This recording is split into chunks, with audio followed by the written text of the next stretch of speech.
Very good evening, brothers and sisters in the Dharma. It is our great honor to have invited Ajahn Brahm, or fondly known as Ajahn Brahm, to conduct a 10 days retreat in the Mahindrama Buddhist Temple. And tonight is the second last day of the retreat. And for those of you who are still not too familiar with Ajahn Brahm, please allow me to give a brief introduction about Ajahn. Ajahn Brahm was born in London in 1951. Ajahn regarded himself a Buddhist at the age of 17 through his reading of Buddhist books while still at school. Ajahns interest in Buddhism and meditation flourished while studying theoretical physics at Cambridge University. After completing his degree and teaching for a year, Ajahn traveled to Thailand to become a monk. Ajahn was ordained in Bangkok at the age of 23 by the abbot of Wat Sakhe, and subsequently spent 9 years studying and training in the forest meditation tradition of the Venerable Ajahn Chah. In 1983, Ajahn was asked to assist in the establishing of a monastery near Perth, Western Australia. Ajahn Brahm is now the abbot of Bodhinyana Monastery and the spiritual director of the Bodhi Society of Western Australia. Ajahn is also the spiritual patron of the Buddhist Fellowship in Singapore. Brothers and sisters in the Dhamma, tonight we have another interesting topic, which will be enlightened by Ajahn. Tonight's topic will be on Buddhist economics and the credit squeeze. Thank you. I don't know, have you ever heard any other monk talk about economics and the credit squeeze? Especially a monk like myself, who should have a lot of experience in such fields, because I'm a monk who's got no bank account, no investments, no shares, not even any cash. I'm totally penniless. I haven't had any money for over 35 years, so I know everything about economics. In fact, it's sometimes amazing that as a monk you can give a talk about anything. And I've done this so often now. On one occasion, I was part of my community service in Western Australia. I was invited to a seminar run by the Australian government on transport, because they wanted people from different parts of their society to give them some input on how to improve the conveyance of people and goods, especially in Western Australia. It was a transport seminar. And at lunchtime, everybody else, all the delegates went off for lunch, but it was after 12 o'clock, so I couldn't eat anything. So I was just hanging around there, and this man came up to me and said, "Aren't you going for lunch?" I said, "No, I'm a monk, I've already eaten today." And he said, "Oh, would you mind if I interview you?" Because he was a journalist, and he was writing for shipping magazines. "So can I interview about shipping matters?" And of course, I know absolutely nothing about shipping. But nevertheless, he gave an interview, and I gave answers. And about 3 months later, I met that gentleman again on some other sort of meeting. And he told me that that interview was syndicated in all the major shipping magazines of the world. He gave it the title, Zen and the Art of Shipping by Ajahn Brahm. And he said he got all these emails back from his colleagues saying, "I've never heard of that Ajahn Brahm before, but he certainly knows what he's talking about." And so even though it's shipping, something I have no experience on, or even another occasion, which I like telling people about because it was very funny, one of my disciples in Perth, he was one of the managers or producers in a radio broadcasting company. And he said that every now and again they have talkback shows on the radio. And he says he's come to listen to my talks and see me answer questions.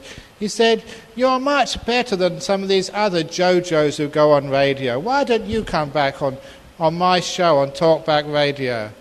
And of course, I'm always open for anything. So I said, "Yeah, okay, but I'm so busy, it's very hard to find the time." And I said, "But every weekend I'm in town. This is how we run our organisation in Perth. On Friday night, Saturday and Sunday, I'm in our city temple, which is very convenient for people. And on Sunday evening, Monday, Tuesday, Wednesday, Thursday, and Friday morning, I'm at the monastery, which is about 60 kilometres outside of Perth. So I said, if you wanted me to go on a radio show, have it on the weekend sometime. So he said, how about Friday night? And I said, I'd give a talk late on Friday night. He said, fine. So we arranged to go on this talk show from 10 p.m. till 12 p.m. midnight on a Friday night. So, after finishing the ordinary Friday night talk, like giving a talk here, as soon as you're finished, you get in the car and go to the radio studios. And you know, just like here, people were coming up, asking me questions, signing books, as normal, and so I was very late. So I had to rush to the radio studios, and I got there just on time. It was straight into the studio, put the headphones on in front of the microphone, before you could find out what the show was all about. And as they gave the introductions on air, they say, and tonight we're very fortunate to have a Buddhist monk, and it was too much for the announcer to get my name right, Ajahn Brahm. So I said, just call me Mr. Monk. So tonight we have Mr. Monk, and also we have Dr. Gabriel Morrissey, and who has written many, many books and is the expert in Australia on sexual matters. And at that, I thought, oh my goodness, what type of show is this? And the announcer told everybody, and welcome to Friday night adult themes talkback. And there I was. It was too late to run out of the studio. And for the next 2 hours, we were taking questions from the general public about adult themes.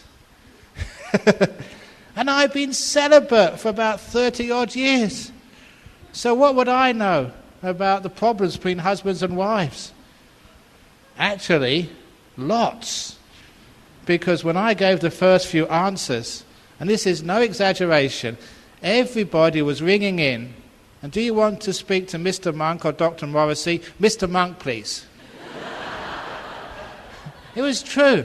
I was doing all the work. And the expert in the whole of Australia, she was sitting next to me, twiddling her thumbs, getting bored, because no one was interested in her answers. They were all interested in Mr. Monk's answers.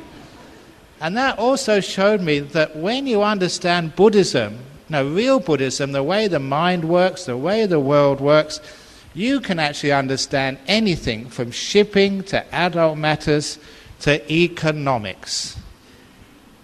So that is why I have the authority to speak on economics and the credit squeeze this evening, probably even more authority than some professor of economics at the university. Because look, what do those professors of economics know? Did any of them predict the credit crunch? None of them did. They should all get the sack for incompetence. If they don't know what's going on and show what's going to happen, so what is their use? It's like having a weather forecaster who can't predict rain or a storm. So, I have full authority. Actually, to show you just how it works, I remember one of those questions on that radio show.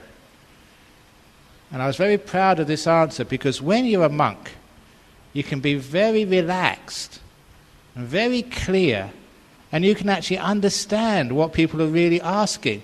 Whereas professors, all they know is the theory. Monks know the mind.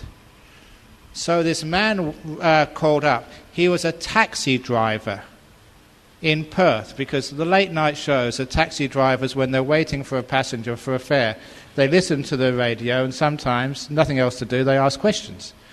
So this taxi driver rang up, can I speak to Mr. Monk? Yeah, here he is. Yes, how can I help you? And this is what he said. I'll always remember this. He said, Mr. Monk, I'm having an affair with a woman. My wife doesn't know about it. Is this all right? That's what he asked me on air. Everyone listening. I'm having an affair with another woman, not my wife. My wife doesn't know about it. Is this okay?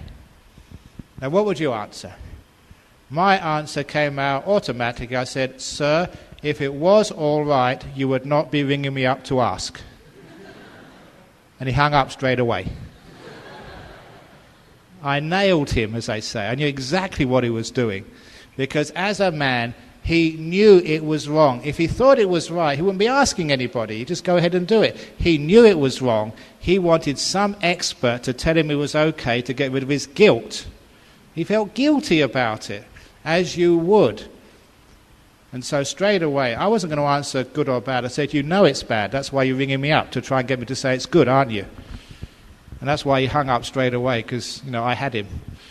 So when you're a monk, especially a meditating monk, you can be really sharp. You can see deeper than other people, which is why you can go on these shows about something you haven't done for over 30 years and know exactly how to answer these questions, whether it's shipping, sex, or tonight, economics.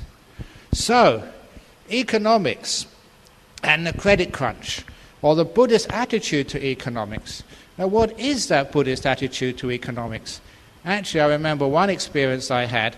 There's one of my friends. He's the chairman of the committee who looks after our monasteries in UK. He's a very good friend. I often see him at conferences because he's a lecturer, a professor of economics in Reading University, an advisor to the Bank of England. So he's a very, very experienced economist. And he's also a very, very devoted Buddhist, Professor Colin Ash. And he came to one conference and he was going to present a paper, but then he changed it at the last minute to make it more interesting. And the paper he gave was the economic benefit of monks and nuns. Now, what economic benefit are we? What do we actually produce for the economy? Or are we just leeches which just suck your money through ang paos, which take away the food from your table? What do we actually produce? He was asking. And these are good questions. So what's the economic value of Sangha? And he introduced me to a concept which will be central probably to the first part of this talk anyway, to something in business or economics they call transaction costs. Because he said in business, he said whenever you are purchasing a product, number one, you cannot trust that the product described by the vendor, the person selling it, is exactly what they say it is. You know, whether it's medicines or whether it's a car, the people selling this vehicle to you always exaggerate, how fast it can go. They always exaggerate how comfortable it is. They always exaggerate just how cheap it is, because that's how we sell things. So if you buy something, you always have to take into consideration that what they tell you it's going to do is probably not what it does do.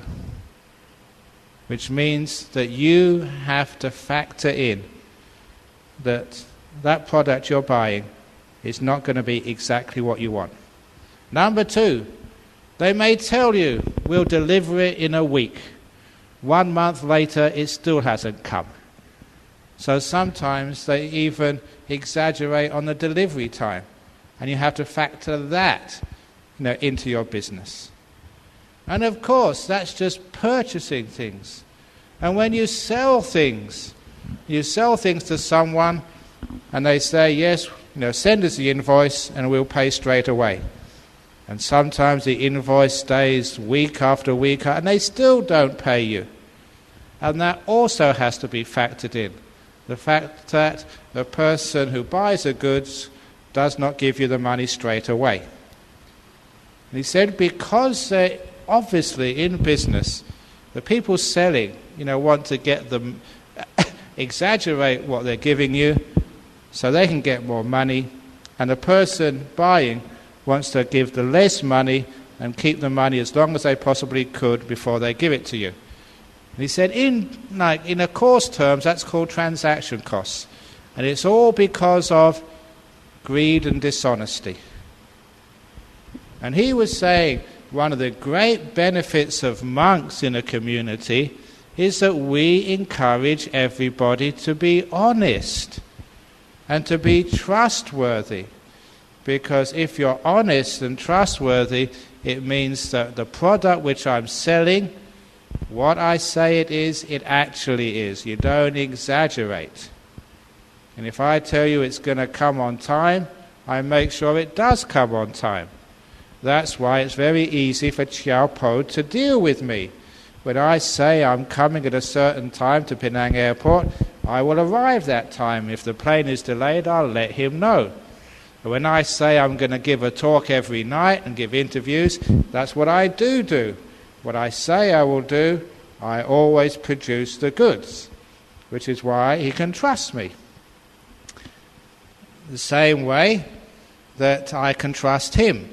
All those ang paos and donations which you put in there, Chiao Po will send it to me later on, as soon as he possibly can. So we trust each other. That's why it's very easy to do business with you, Chiao Po. That means that when there's monks who encourage honesty and trustworthiness, it means when you're purchasing something, you know what it says it will do, it will do. And the person buying it from you, because they're trustworthy, they'll pay you straight away. Which means that reduces what this economist call transaction costs. And transaction costs have a huge weight on economic performance. Basically because people don't trust each other. And if there's anyone does business here, I think you know what I'm talking about. It's much better to do business with people we trust, who are honest, straightforward, because that will save us a lot of time and a lot of loss in our profits. Trust works. And I've known this from my own experience. I remember once when we were building our monastery in Australia. Now, I already mentioned in an earlier talk, I was the builder. I did the concrete work, the brick work, the roofing, the carpentry, the plumbing, everything. So when you were doing the carpentry, I had to go to the wood yard and buy the timber. So I went with one of the attendants, I ordered the timber, he paid for it, with a check. That's how we work these things. So sometimes, if you've ever been shopping, this was in a timber yard, there was so much timber, we put it on a trolley and we paid for it all. But when I got back to the monastery and I checked all the timber, oh my goodness, there was a few pieces of wood which I'd missed, we hadn't paid for. Now this was totally honest, it was just an honest mistake, there was so much there, it was only double checking, I realised it wasn't on the invoice, we hadn't paid for it. So I'm a monk. What do? The next day go back to the timber yard and say, look, yesterday we got 2 or 3 planks of wood we didn't pay for, here's the check. And this Australian man who was serving, he looked at me. He said, what? I said, look, remember yesterday we came here? I remember you. I don't know how he keeps remembering me.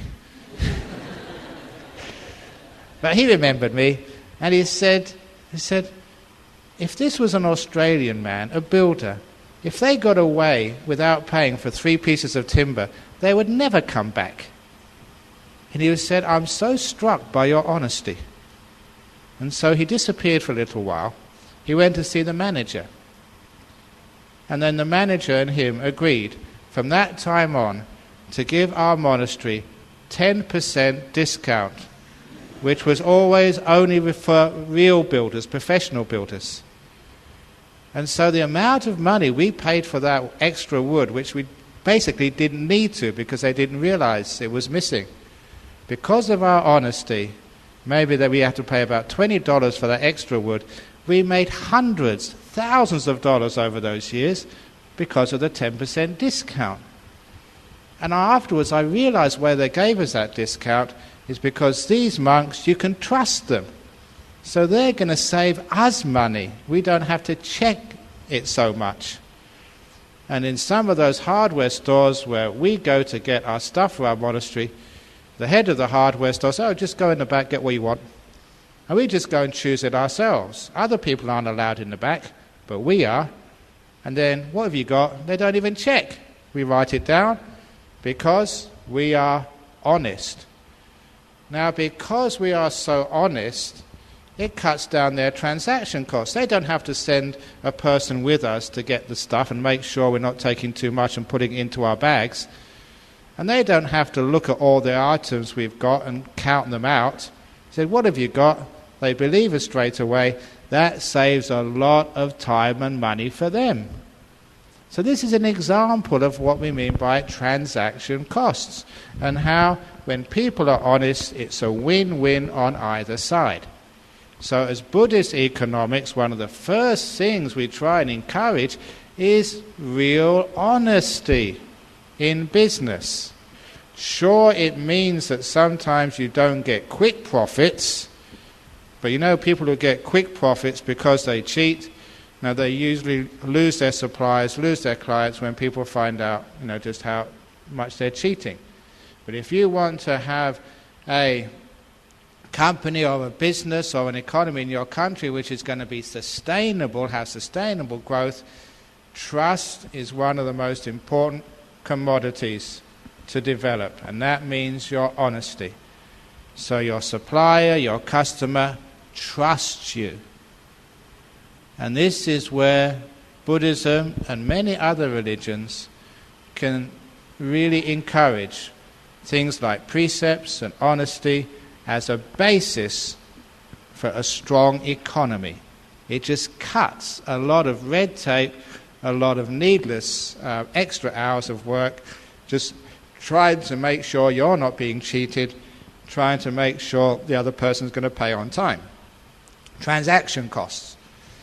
So with that degree of honesty, in Buddhist economics, you will find that the economic performance of any country, of any business, will increase. But it's not just honesty which is useful in Buddhist economics. Surprise, surprise, compassion and kindness is also a commodity which we can put in our businesses, which actually increases our profits and the quality of life in your company. This is Buddhist economics by putting compassion in. And many CEOs think, well, how can you be compassionate? Business is cutthroat. It's a dog-eat-dog world. If you are kind, you are going to lose out. Kind people finish second, they say. But in real life, a little bit of compassion creates that trust, creates that networking, which is so important, not just in business, in your company and in your life. An example of this, which I remember teaching, one of the other things which I did, which shows you just how wide you spread these teachings on Buddhism. A few years ago, I was invited, all expenses paid, to go to London, all the way from Australia, to give a master class at the biggest human resources conference in Europe, at the HR conference, in this amazing conference centre called Excel in Docklands in London. And they invited me all the way over there to teach the CEOs of PricewaterhouseCoopers, British Airways, and a few other companies, I can't remember who they were now, to teach them how to run their business. And I'm a Buddhist monk. And whatever I said there must have gone down very well, because as soon as I returned to Australia, there was an email waiting for me from the British National Health Service, who were inviting me to fly back, not to London this time, to Birmingham, to give a keynote at their annual general meeting of the British National Health Service. However, I had to decline because it was only in a couple of weeks' time and I hadn't overcome my jet lag yet. And I told them, I wrote back to them and said, look, you're the British National Health Service. If I travel all the way to London again, that will be bad for my health. And you'll be hypocrites making me come. So I had to take a break. Everyone is human, so I had to take a break. So I never went to that one. But certainly, obviously, what I said really made a lot of impact for these CEOs, and one of them was from the National Health Service, about Buddhist economics in the sense of looking after the personnel, which make the economy turn over profitably. Because you cannot divorce the economic performance of a country or a company from the people who contribute their sweat and their labor and their wisdom to make that company and those profits actually happen. And I told them of a story which I'd read. People actually tell me these interesting stories of businesses or scientists or from wherever, which is really a very Buddhist attitude and how well it works. So this disciple sent me a cutting from an engineering journal about an engineering company, again in the UK, which had won a prize for the best economic performance that particular year. And the article was describing this company, and I still remember its name, it was about 2 or 3 years ago, Farrelly and Sons, which did building maintenance throughout the UK. And this company, a big company, in 12 months had trebled their turnover and doubled their profits. Now that was not the main reason they won this prestigious prize for economic performance. Yes, they trebled turnover and doubled their profits, but it was the innovative way they achieved this which impressed everybody and gave them the prize. And I shared this with some of the people in the HR conference. Their strategy was very simple and very compassionate and wise. The company banned all overtime. That's all they did. They said, you have so many hours to work. When you finish those hours, you go home.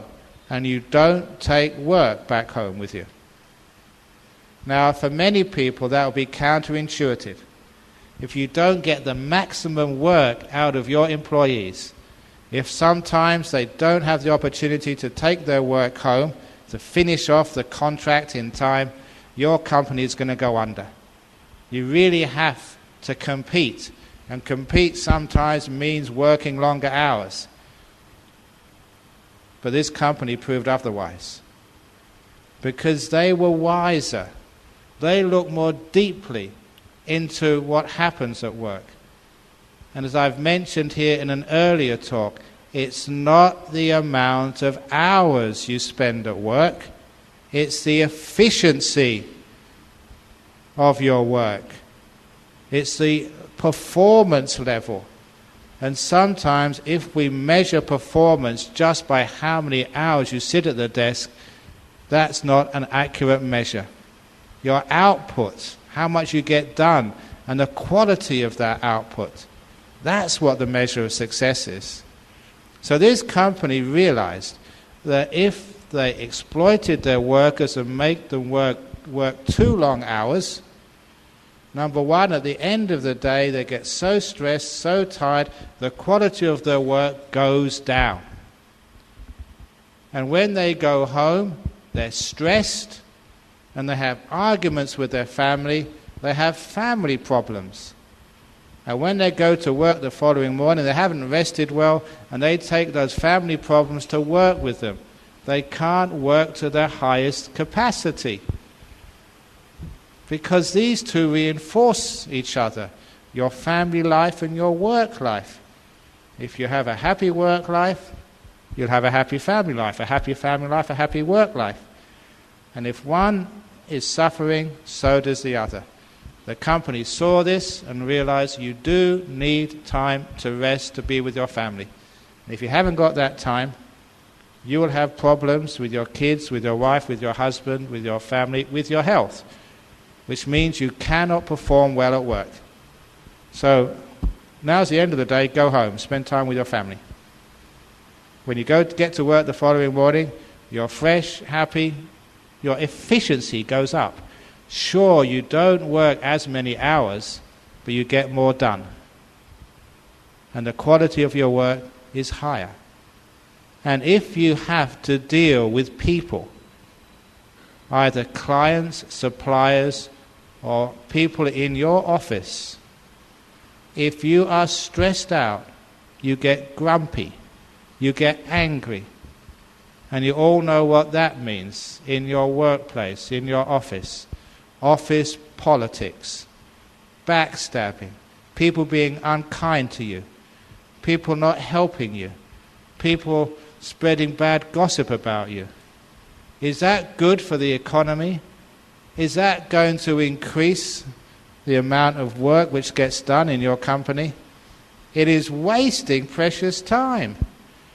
So when people are in a good mood, you don't waste so much time.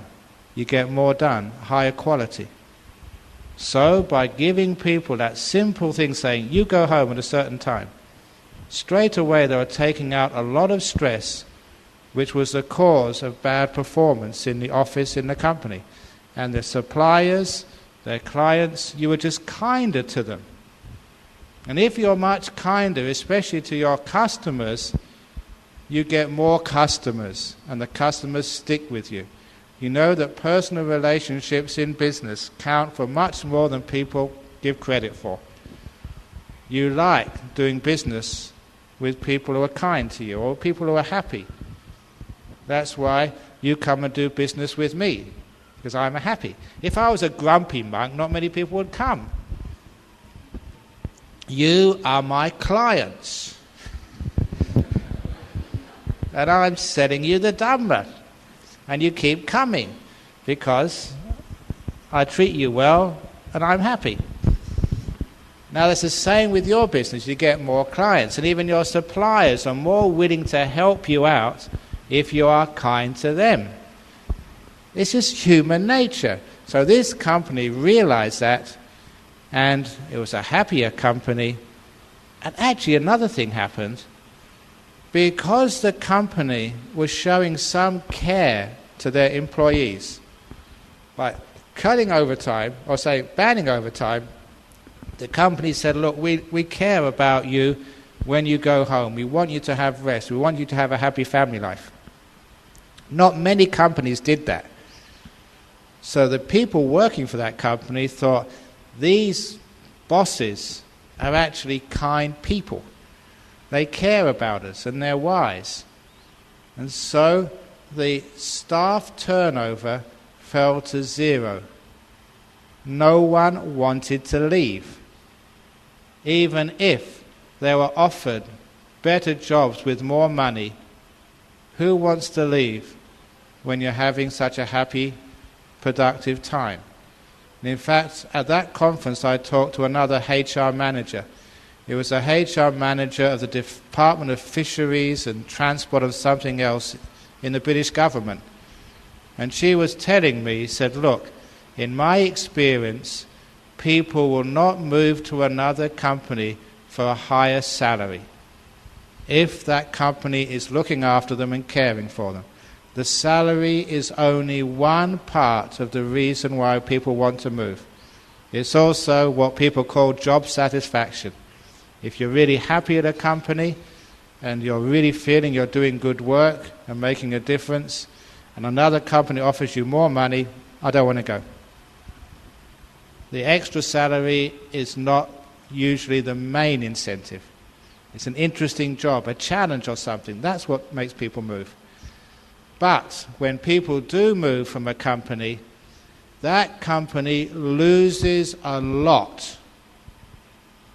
You have to hire a new person, train them up, and all the time you're training them up when they're getting to know their job, knowing the customers, knowing the suppliers, and knowing the other people they have to work with, their productivity is very, very low. It takes a while to crank them up. When I'm talking about 6 months, 8 months sometimes to learn the job. And the company is losing all that time. It makes sense to try and retain your staff. They've already been trained, they know the job. If you let them go to another job, you have to spend so much work, time, which could be used in other productive areas, training them up again. So he said, the losing staff is a big drain on the economy. But this particular company, because of compassion, they kept the staff. Compassion, good old Buddhist religious compassion, is a great asset in the economy. It keeps people there, working, instead of thinking they want to go to another job. So staff turnover went down, and that was one of the other reasons why turnover trebled and profit doubled. And so that simple strategy of banning overtime, it had these huge knock-on effects of the efficiency of that particular company. And that could be transferred to many, many other parts of an economy in Malaysia or any other country. And I've been trying to push this for a long time when I give talks to corporates, saying, remember, it's the efficiency of your personnel, not the amount of time they work. And part of that efficiency is when they do get stressed out, give them time to relax. I told that story a couple of days ago. How heavy is the cup? The longer you hold it, the heavier it gets. If you keep holding this for too long, you stress out. If you keep your face in front of that computer screen for too long, your brain gets stuffed up. You just can't work efficiently. So that you will know when you've been working too long, that is a time to stop and take time out. You all know Dell Computing, one of the top companies now in the world. In the headquarters of Dell, there is a time-out room. That room is screened, so you can get no messages on your mobile, no SMSs, nothing on your BlackBerry. And anybody, from the CEO to the cleaning ladies, is allowed to enter that time-out room or group of rooms at any time whenever they want. It's not taken off from the amount of time you work. That's part of your opportunity when you're working, because the company realizes that when any of their workers is stressed out, they can't perform, their efficiency falls, and they can, especially in the higher echelons of management or research, they can make mistakes which prove catastrophic to the company. You just can't afford to make such mistakes. So looking after the people in the company by giving them a time-out room when you get stressed, go out there. If you're Buddhist, you can meditate. You can just have a cup of coffee and just watch the fish in the aquarium, whatever you do, just so that you can relax and take time out. And then afterwards, when you go back to your work, you are efficient. You've rested. Now, I realized that about the efficiency of using your brain very early on in my Buddhist career. This is the story of how I did well in my final examinations at Cambridge. And this was 1972, where I did the final examinations in theoretical physics. Now, things have changed a lot in 40 years, or less, 37 years. In those days, final examinations were final exams. Everything depended on those examinations. Everything else you'd done before counted for absolutely nothing. It was for theoretical physics, 6 days of exams, starting on a Monday. 3-hour paper in the morning, 1 hour for lunch, and a 3-hour paper in the afternoon. Same on Tuesday, and on Wednesday. Same on Thursday, and Friday, and Saturday as well. 6 days in a row, 3 hours in the morning, 1 hour for lunch, 3 hours in the afternoon. That was very stressful. If Amnesty International had known, they'd have called that torture. And of course this was important. Now this was university exams. Everyone was saying, if I did well, you're made. Imagine getting a good degree from Cambridge. If only I had known I was going to become a monk, I wouldn't have needed to worry so much. I could have just, who cares? But I never knew I was going to become a monk, so I had to work harder and perform. But I had an advantage over everybody else. I was already a Buddhist, and I already learned how to meditate. And my goodness, that was powerful. Because what I didn't develop any psychic powers. What are the questions going to be? Yes. Now that would have been cheating. But what I did do was I never had any lunch any of those days. I went back to my room instead of having lunch, sat on my cushion and meditated. Now this is what happened. It's a good description of what meditation is in real life. As soon as I sat down and closed my eyes and made myself comfortable, I couldn't think of the breath or any other meditation object. The first thing which came into my mind, the morning examination. What have I done? Did I answer the question properly? Should have I added some more explanation? What had I done? Now we all know that once that examination is finished, right or wrong, you can't change it. The past is set in stone. So let it go. But how many of you can do that? It's only because I trained myself over a few years that I could actually let go of the morning exam. I didn't worry about it. Good or bad, finished, I'm not even going to think about it. So I could let go of the past, even though it was important. So having let go of the morning examination, the next thing which came into my mind was the afternoon exam. Should I get some books out? Should I get off the cushion and start revising? But there's one thing I had noticed, that everything you look up half an hour before an examination never ever comes up in the paper. It's a complete waste of time. However, many of you can't resist, just in case, getting out the books. As for me, I had trained myself. I knew that the best way to prepare for the afternoon examination was to rest in the present moment. Now was the time my future was being made. So instead of looking into the books, I just let go of the future and I could rest. The next thing which came into my mind shocked me at the time.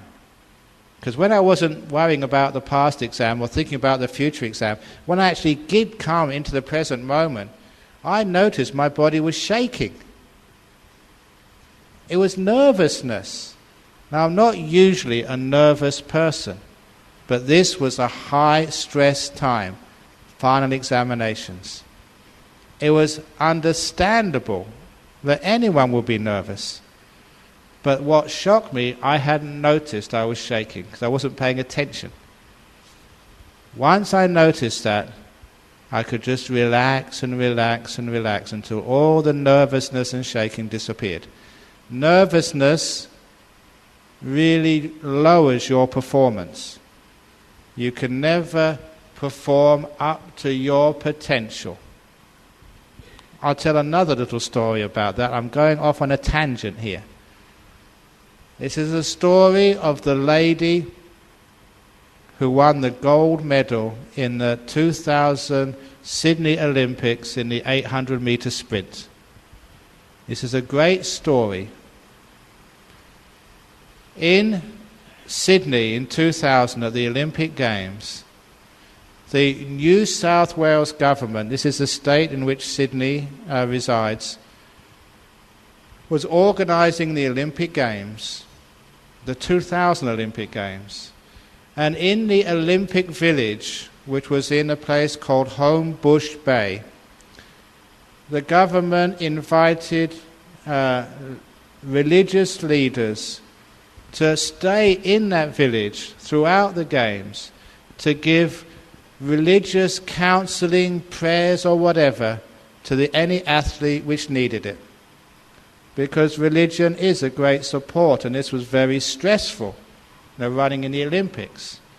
And so, because Buddhism was a major religion, there was one of the monks who lived in Sydney was invited to live in the Olympic Village throughout the Olympic Games to offer any religious service to any Buddhist who was performing. And this particular story appeared in the Sydney Morning Herald. He said that on one day 3 people came to see him: mother, father and the girl who was the athlete. They were from Russia. The family told him, the mother and father told him, that their daughter had exceeded all expectations and got into the final of the Olympic Games 800-meter sprint. This was one of the central events. In a couple of days' time, their daughter would be running in front of the TV cameras of the world, not just performing in front of her friends and relations back in her town in Russia, but in front of everybody.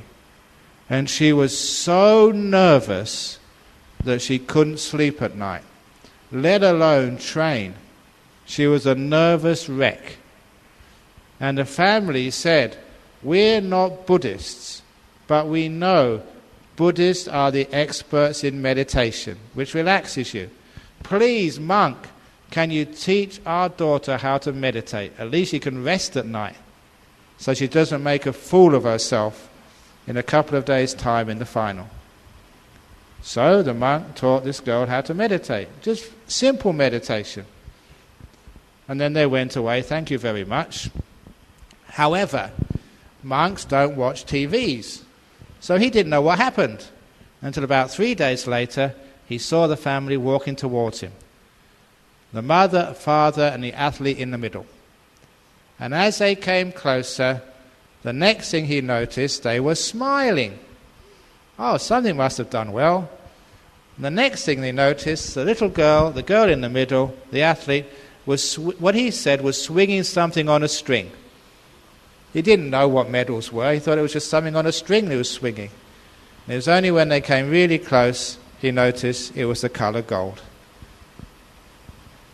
And the family had come up to say thank you to the monk for teaching their daughter how to relax, let go of her nervousness, and win a medal no one ever expected she would win. She exceeded her potential and won an Olympic gold medal because a monk taught her how to meditate. How did Malaysia do in the Asian Games? Or was it Southeast Asian Games, wasn't it? I saw something in the newspaper. How did they do? Very well? I know Thailand came top because I was in Thailand at the time, it was in the newspapers. I think it was in Laos, wasn't it? Thailand came top. Laos, yeah. Where did Malaysia come? 4th. Why didn't they come top? Because you didn't get a monk teaching them how to meditate. You've got lots of monks in this country. Next time, get a monk to teach them to meditate. Not only will they relax, but those two people, the one who does high jump, teach them how to levitate. They just sit there cross-legged, they go way over the... No, but the meditation teaches you how to relax. This athlete was relaxed, and that's what I did. When I finished off the shaking, I realized my brain was so tired because I'd been working 3 hours doing a theoretical physics exam. That's a lot of brain power you use up. But when I relaxed, all the brain power came back again. After half an hour meditation, I was like waking up in the morning, the first time of the day, relaxed, fresh, ready to go. Like that Russian athlete would have been when she started her race. Which is why in the afternoon I did really well in those examinations. Why in Dell computing, people rest and relax like that, and then they can perform to a really high level. Otherwise, you're just getting by. The work you do, yeah, it gets by, but it's not high quality and it's not efficient.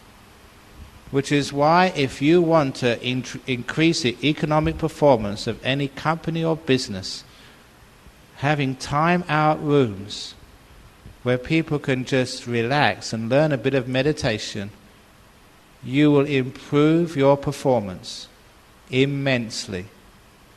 And the performance of a company improving means the performance of your economy improves, which means that you can compete in these difficult economic times. But I'm running out of time because sometimes we call about the credit crunch or the credit squeeze. And we all know, I don't know why people keep forgetting, basic Buddhist teachings of impermanence. That yes, stock markets go up and stock markets go down again. Rise and fall, impermanence. But if you can keep your head and don't panic, you can sit out any recession when you prepare for it.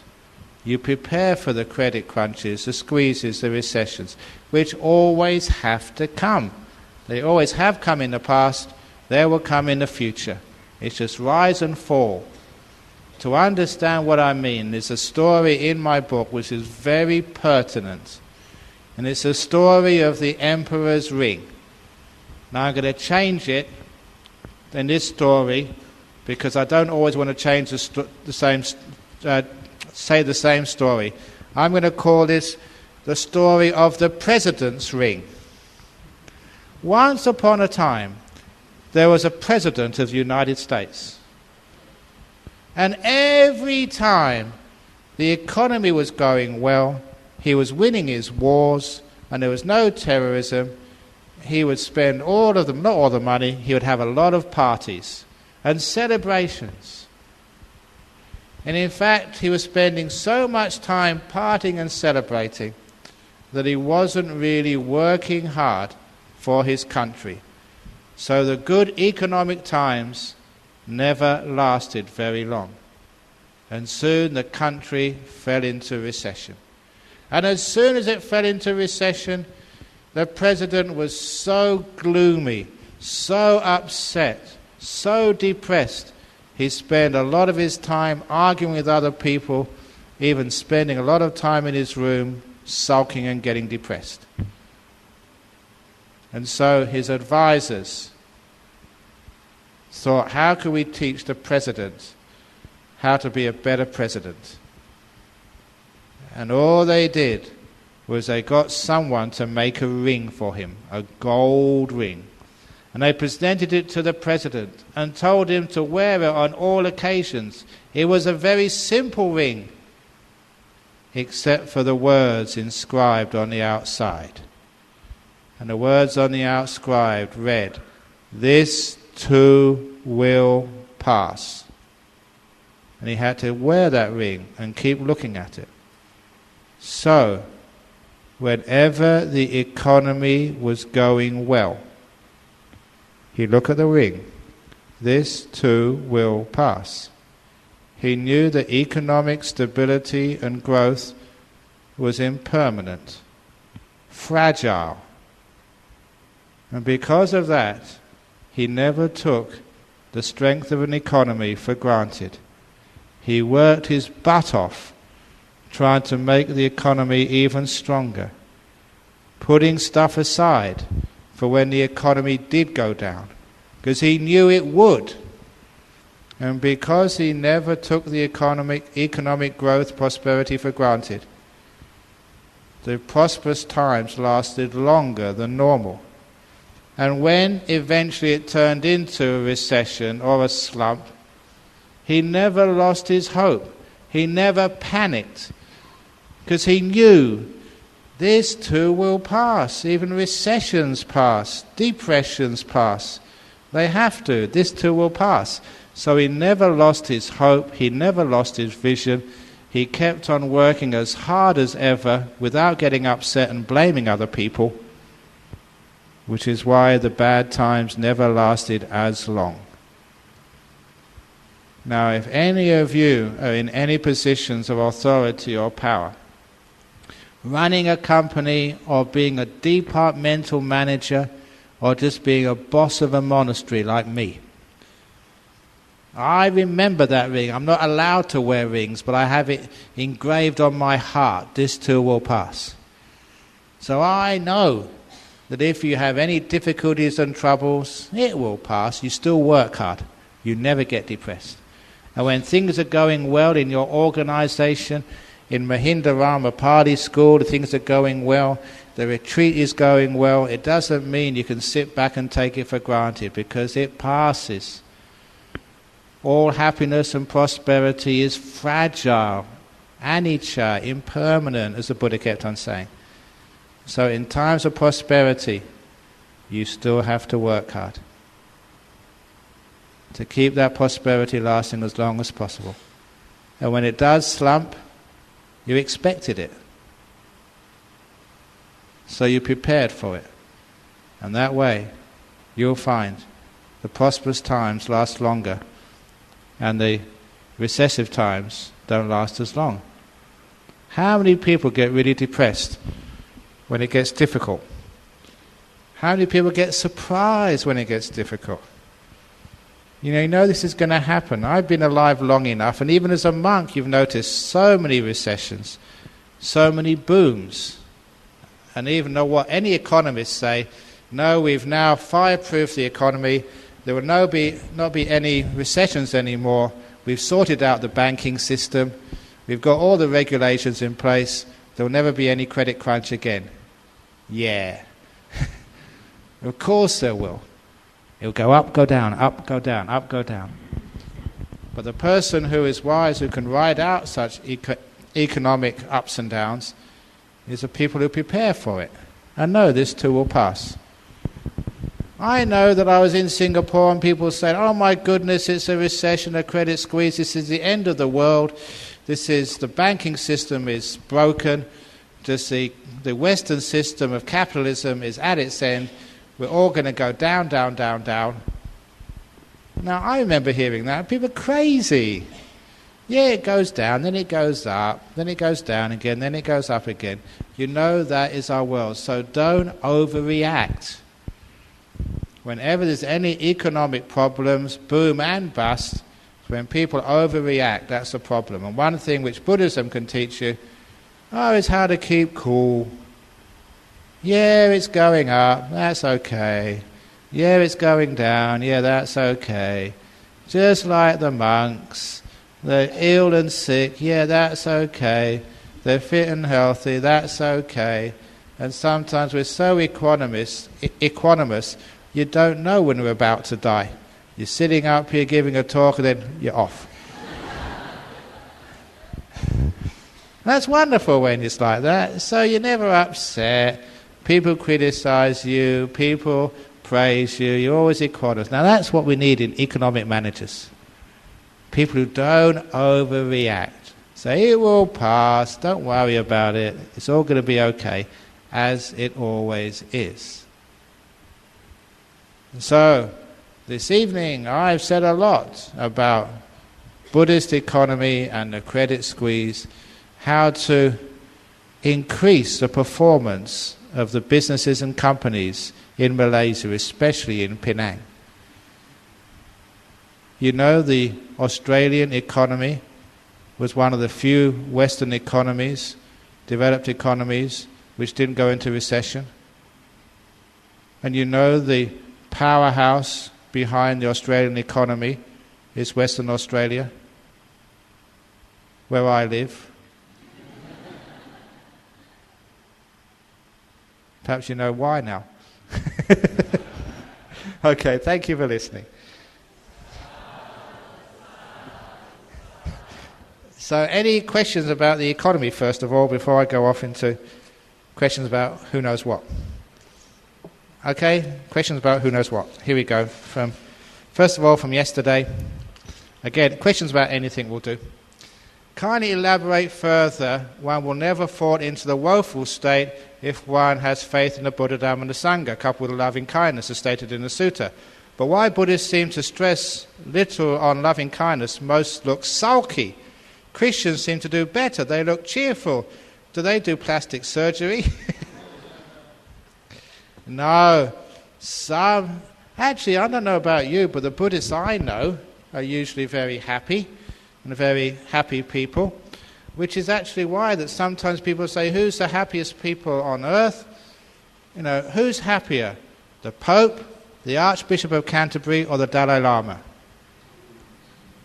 Ask people who are not Buddhists, they say the Dalai Lama is much happier than the Pope or the Archbishop of Canterbury. Ask science. Professor Davidson of the University of Wisconsin famously did these experiments to find out the happiest people in the world. And you don't have to be subjective about this. You can do scans of the brain. There's a part of the brain which lights up when you're happy. So Professor Davidson had a means of actually finding, not if a person says they're happy, or if they're smiling but they're feeling miserable inside, I'm really having a very bad day, but I'm going to smile anyway. No, it was really happy, because they could see how much this part of the brain lights up. And Professor Davidson experimented with heaps of people until he came across Buddhist monks. And when he scanned their brains, you read his book, their happiness went way off the scale. They weren't just a little bit ahead of other people, they were way ahead of other people in happiness. And this was measured on a PET scan. So it's actually scientifically proven that Buddhists are happier than everybody else. Objective science. Now people may say, well, my religion is the happiest religion, because that's just self-promotion. But really, the Buddhists are the happiest, especially the ones who come to Ajahn Brahm's talks. So meditation. How can a beginner get focused quickly to look inwards? How can they get focused quickly? Start by being patient. The very question, you want to do it quickly. That's why you can't. Once when a couple of years ago, I was in Sri Lanka giving a series of talks. One of those talks was in the town of Kandy, which is it's only about 100 kilometers from Colombo, but the roads are very bad. It takes about 4 or 5 hours. So my driver taking me back from Kandy to Colombo, halfway on the journey, decided to take a shortcut. And the 4-hour journey turned into an 8-hour journey when he got lost. So much for shortcuts. So when everyone asks me, how can a beginner get focused quickly? How can one have shortcuts? The fastest way is the patient way. So if you want to do it quickly, You just come to the next retreat in Mahindarama Temple. And try not to get any shortcuts, but do it the slow, patient, efficient way. If you try and take shortcuts, it will take forever. Not quickly, but do it slowly. It's really important for you to learn how to make peace. Peace of mind is the most valuable thing in the world. So it's worthwhile spending the time creating that peace. When I practice meditation, I feel like I'm cultivating my mind in a separate way, path. Regardless of what arising, I just continue to make peace, letting go and not paying attention to all kinds of formations. I feel like I'm travelling on a path that has nothing to do about myself. Kindly advise whether I'm practicing correctly. Yes! You're getting rid of yourself. Letting go of the ego, letting go of me, not mine, not a self. Going into the great emptiness. That's why sometimes people in Australia, they ask me, Ajahn Brahm, what should we call you? What is the correct term to address you? And I told them the correct term is His Emptiness, Ajahn Brahm. So if you call me, say, your emptiness?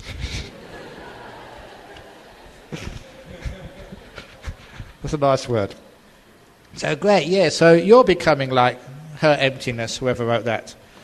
So you're letting go of, you're travelling on a path which has nothing to do about myself. Exactly. You're becoming her emptiness, whoever wrote that question. So carry on that way, you're going in the right direction. See what happens next. Why most of the people only believe in religion or really practicing their religion serious after they fall down in their life. Fall down in life can be chronic sickness, broken marriage, loss of loved ones, etc. Because you've been badly brainwashed.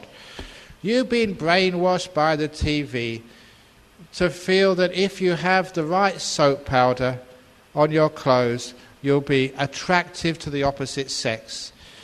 That if you become rich and famous, or you have the right hair shampoo on your hair, then you'll have lots and lots of boyfriends. You think that happiness lies in getting the new house or the new car, because you see people on the adverts, they get a new car and they're so happy. I've got my new Volvo, I've got my new Proton. And so you believe all that junk and you spend all your money on junk. And are you happy? No. And there are some religions which still don't make you happy, but if you go to the right ones, the ones which don't just promise you things, but actually you can see that actually makes you happy, then this is no longer following false advertising. You'll actually see that actually these religions actually work, and you don't need to have tragedies. Like in my own life, I had no tragedy at all. I was doing really well in life. I had girlfriends, I had a great degree from a good university, young, fit. The world was my oyster, and I gave it up. I never became a monk because I was suffering. I became a monk because I was happy, but wanted to get more happy. That was my reason. So, you don't need tragedy to become religious. You just need to be wise and see that even if you're happy now, you can be more happy. Even if you have not many problems now, you can be even more free of problems.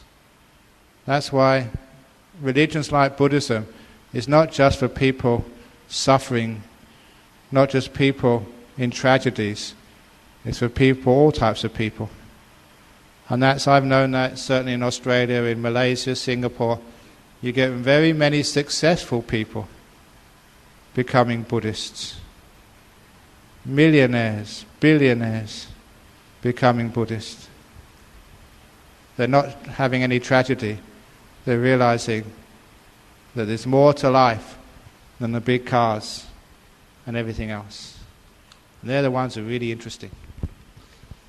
Dear Ajahn, what happens in my company now is all the top managers, senior managers and directors always put the problem down without any responsibilities. which resulted in the lower level of employees suffer due to inefficiency and ineffectiveness in daily work. Hence, a lower level of employees can't put down the problem because if we want to do the best for the company. Please advise what we should do. Many companies are way behind the times in their business practices. This is old-fashioned business which doesn't meet the needs of the 21st century.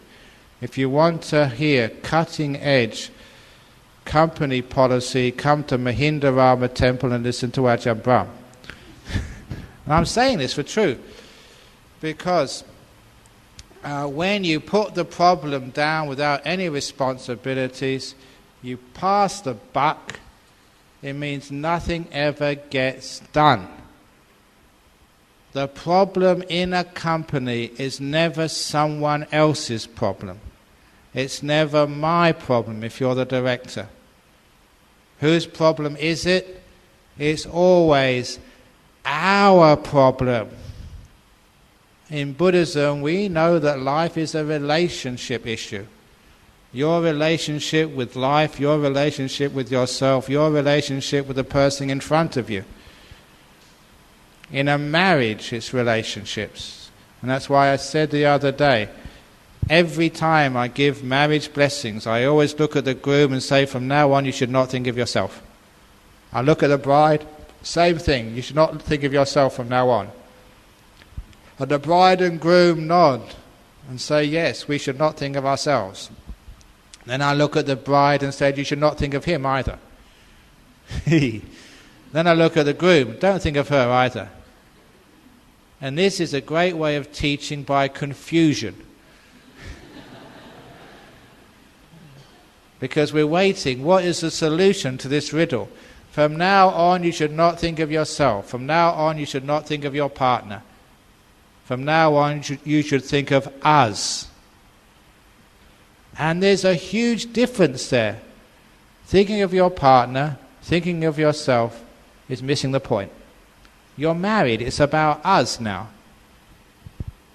In an office, the boss and the junior, the boss should never think of himself, the boss should never think of the junior should never think of themselves, the junior should never think of the boss. Junior and boss should think of us. The company, we're in it together. Problems become shared. And you find if two people put the effort into solving a problem, you've got twice as much chances finding a solution as if you just put it on one person. It's obvious. So I don't know why in a company you always give the problem to someone else to fix up. The boss gives it to the junior gives it to the temp. It always goes past the line until the most incompetent person ends up trying to solve the problem. That's the most stupid thing to do. So everybody, if it's a problem, we share it. And if it's our problem, we will find solutions. If you blame someone else, it's your problem, solutions never get found. So that sort of company, they're missing out on progress. That's past century company policy, resulting in the lower level employers suffer due to inefficient ineffectiveness. Managers, you get those promotions because you should be wiser. It's not just you get the perks of management. The wisdom of management should make sure that you can work together with other people and share problems. My master Ajahn Chah, he knew that many of his monks would one day become abbots and leaders. And he told me, I remember this, and I keep this as an important teaching. He said, if you're going to become a leader, a Buddhist leader, even more important than your wisdom, even more important than your ability to meditate or your insights, is your compassion. He said, if you're going to be an effective leader, develop compassion more than anything else. And I took that on board. And if Chao Po calls me a compassionate monk, maybe that's the reason I got many disciples, why you can be a leader. Not the wisdom, not the skill in meditation, but compassion. is the most valued trait in any leader.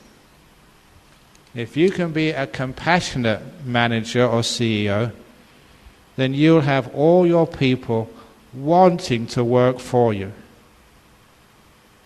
And you'll have everybody on board. You'll motivate them, unite them, and you can find a huge number of solutions to any problems because you've got everybody working together. What Daniel Goleman called it in his great book, Emotional Intelligence. He was tracking, if you haven't read that book, it's a great book, even though it was 10 years ago, it's still very pertinent to modern business practices. He was tracking all of these high flyers in universities, people who got double firsts, great PhDs, because he wanted to know, will they become successful in life just because they got these great prizes in university? And to his surprise, no. All those people who got double firsts, great PhDs, they fizzled out. And they never did very much in life. You know, the Dell of Dell Computers, he dropped out. Bill Gates, drop out. Steve Jobs, drop out. I don't know about Warren Buffett, but he's probably drop out too. He said, how come that your degrees and what you learn in your university does not predict you'll be successful in life? So he started to think, what does predict success in life? And that's where he discovered it was not your academic intelligence, it was your emotional intelligence. These were the people who had friends at university, who made networks, who had contacts, who had social skills. These were the people who became the leading CEOs and inspirational leaders in our world. And he realized that in universities we were measuring the wrong qualities. Academic intelligence is no guarantee of success. Emotional intelligence is. And that's what Ajahn Chah was meaning. Develop compassion, kindness, sensitivity. That's a core part of emotional intelligence, and you'll be successful. So as managers, emotional intelligence, doesn't matter how many degrees you've got, the emotional intelligence, ability to network, connect with people, hear them, listen to them, convey information, being kind, trustworthy, that is what gives you success. Is it correct to say that if we don't have a good sealer, we won't be able to progress much further in our meditation? Yeah. Because if you can't let go of the bad behavior which causes lots of trouble to yourself and others, how can you let go of the refined stuff? So if you can't let go of the coarse stuff, you'll never be able to let go of the refined stuff. And after a while, keeping like virtue, it's just common sense. People are really stupid when they break their precepts. It is stupidity as far as I'm concerned, because it's obvious you're much happier, have a much greater time. Look, this is for any young people here. I was at university when I gave up drinking alcohol. When I gave up drinking alcohol at university, I said I like going to parties, I like girls. When I gave up drinking alcohol, I thought, my goodness, this is a sacrifice. I'll never get invited to any party ever again. That's what I thought. But as soon as my friends heard I'd given up alcohol, I started getting more invitations to parties. And I didn't know why. You know, who wants somebody who doesn't drink and join in with everybody else? But they wanted me there. Because they wanted, after the end of the party, someone sober to drive them home, and that was me. So I got big advantage from being sober. I got invited to more parties. And being practical. Boys and girls, what's the best time of a party? Usually the last couple of hours. You know, when you find your girlfriend, you've done all the dancing, you're sitting in the corner, you know what we're doing, kissing, cuddling, all that sort of stuff. Before, when I was drinking, I couldn't remember that part. I missed out on the best part of a party. And now when I was sober, I enjoyed every minute of that. So it's obvious, it's common sense to me. So that when you get drinking, you lose your mindfulness, you don't enjoy anything. You're just in some stupor, you don't know where you are. So you can't enjoy life. So even as a lay person, it made sense to me. Gee, keep your precepts, you have much more fun. And you do. Dear Ajahn, I would like to ask about forgiveness. Should one continue to be guilty even after asking forgiveness and one is not forgiven? No, you've asked for forgiveness. So if the other person won't forgive you, you forgive yourself. And if you can't forgive yourself, come up to me, I'll forgive you. What's the point of guilt? Does guilt help? All that guilt does is makes you miserable. And there's enough miserable people in this world already. We don't need any more. It's full of miserable people. We want happy people. So you're not helping anybody else by feeling guilty. You're not helping yourself by feeling guilty, because people who feel guilty usually do the same thing again for which they felt guilty. It's called recidivism.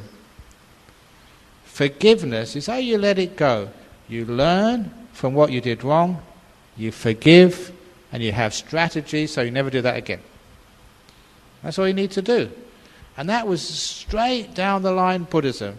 Something which struck me as a student, brought up in the West, exposed to Christianity, which was guilt-ridden. I was supposed to feel guilty for something Adam did and Eve did. Even if they did exist, thousands of years ago. Said, I never did anything. I never ate the apple. Why should I be guilty? And that made no sense to me. It was a guilt-ridden tradition. And people would say, if you don't go to church, you're going to go to hell. I felt guilty and afraid all the time. And it was so refreshing to come into Buddhism, where there was no guilt at all. People tried to kill the Buddha. There was this story of these assassins, hired by King Ajatasattu. They had one man to go and kill the Buddha, 2 men to kill that one man, 4 men to kill the 2 men, 8 men to kill the 4 men, 16 to kill the 8, and 32 to kill the 16.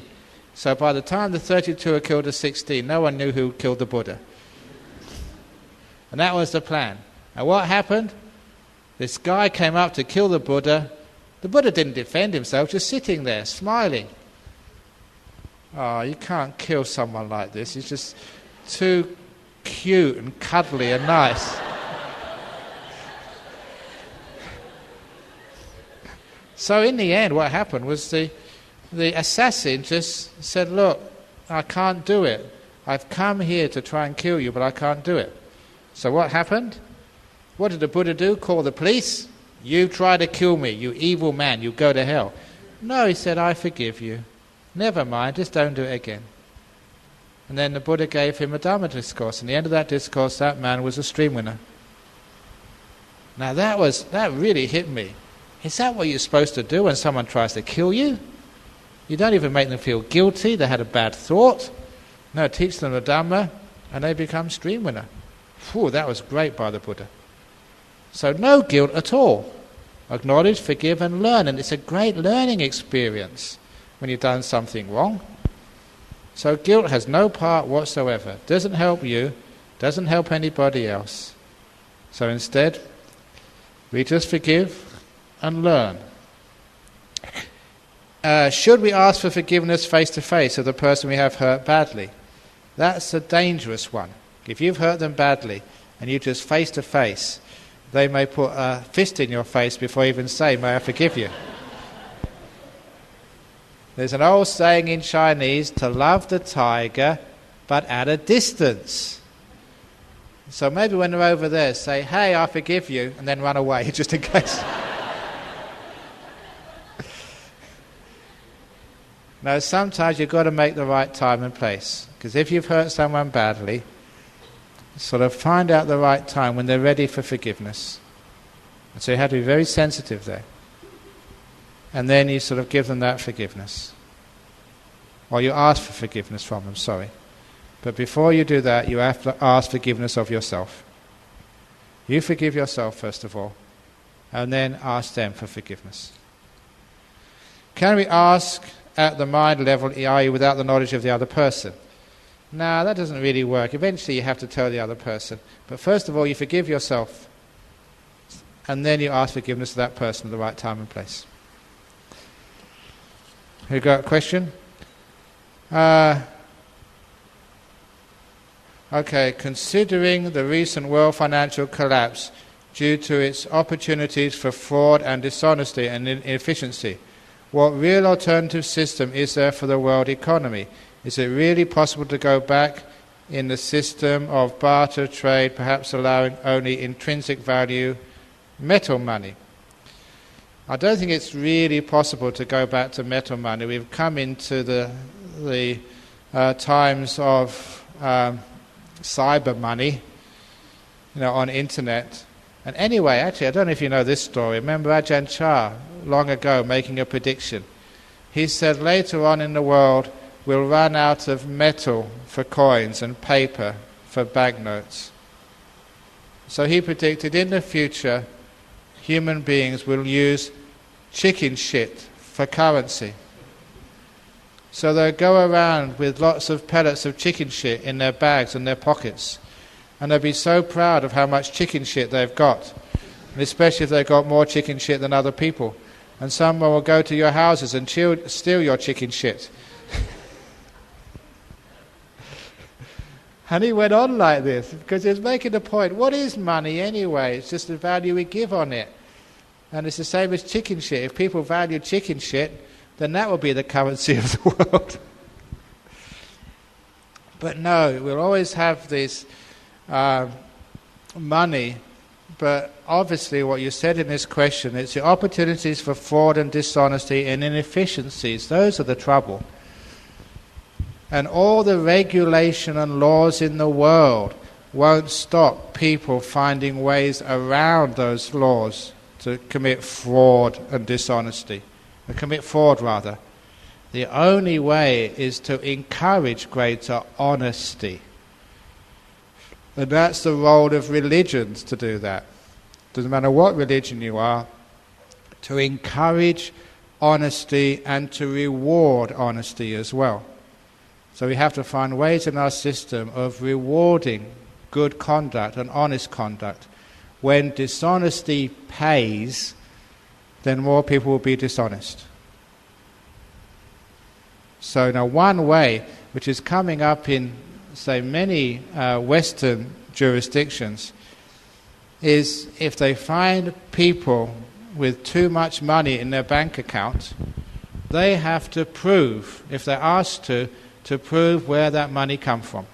And if they can't prove to the satisfaction of like a judge or a jury where that money came from, it's confiscated as illegally gotten money.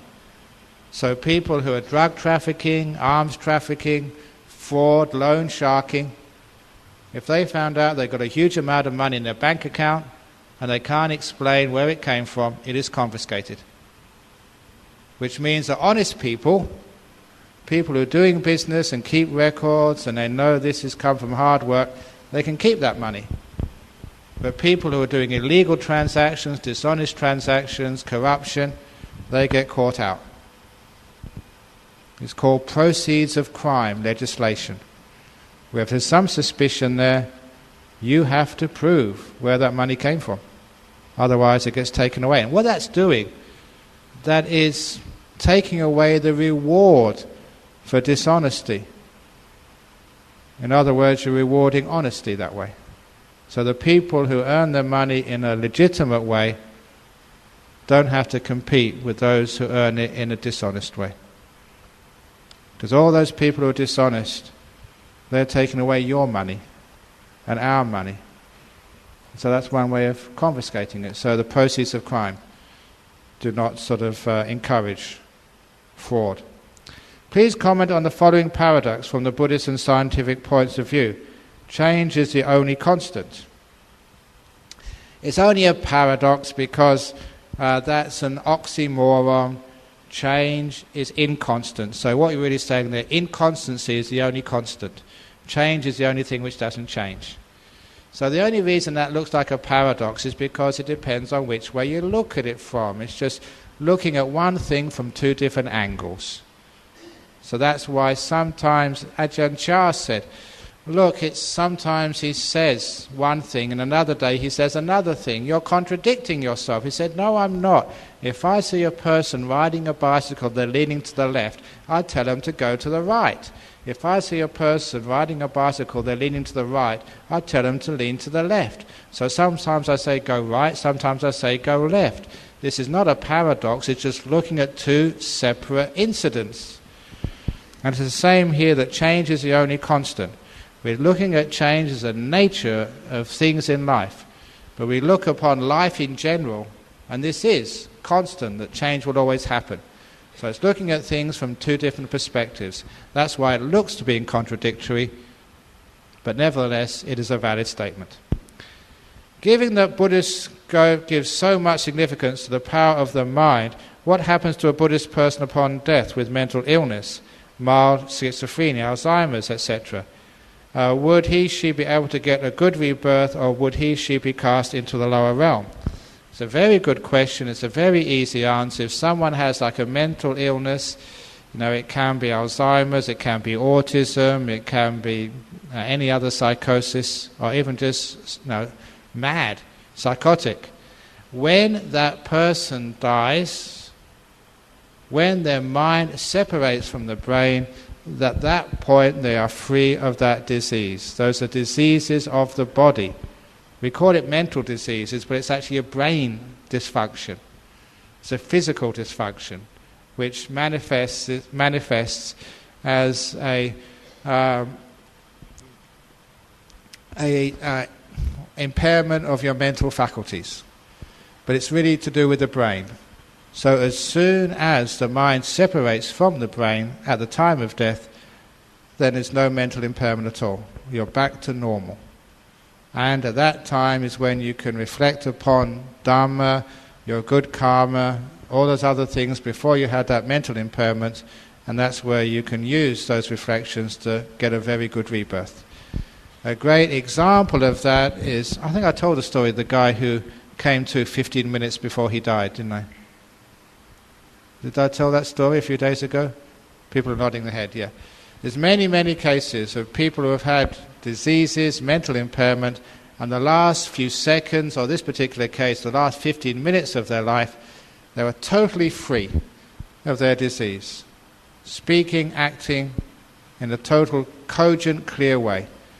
Because the last few minutes of your life, the stream of consciousness, what I've called the mind, separates from the body and is no longer affected by the brain.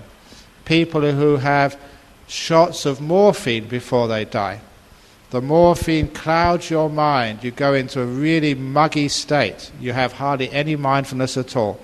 And because of that, many monks were telling me, said, look, if I get sick, don't shoot me with morphine, I'd rather have the pain and be mindful so I can get a good rebirth. And when I talk to doctors and nurses, and when I know how these things happen myself, it does not matter at all. You take that morphine to get rid of that pain, because the last few seconds before you pass away, that morphine-induced haze will clear as your mind is released from the brain, because this morphine just acts on the brain, acts on the synapses. The mental mind is totally separate. When that separates from the brain, doesn't make use of the brain anymore, then you are clear. Another example of that, which I saw, I collect all these interesting examples. This was a BBC documentary about an Englishman who lost his memory. No one knows why, or they didn't know at the start of this program. He was maybe in his 40s. He just began his second marriage. They found him unconscious. When he came to, he couldn't remember anything from the past at all. He couldn't remember his wife he just married, his home, anything. It wasn't Alzheimer's disease, because from that moment on, he could remember everything. It was as if his memory had been wiped out previous to that moment, and he could accumulate memory from that time on. And it was such a weird case that people investigated it, but they tried to find out how this happened. Brain scans, they couldn't find any cause. So they tried hypnosis, which is fascinating because hypnosis gets at the mind without the brain.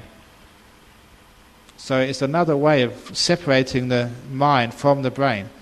So they put him under hypnosis, and he had perfect recall of everything that had happened to him in his life. The reason why he'd lost his previous memory, he was in his garden in the tool shed.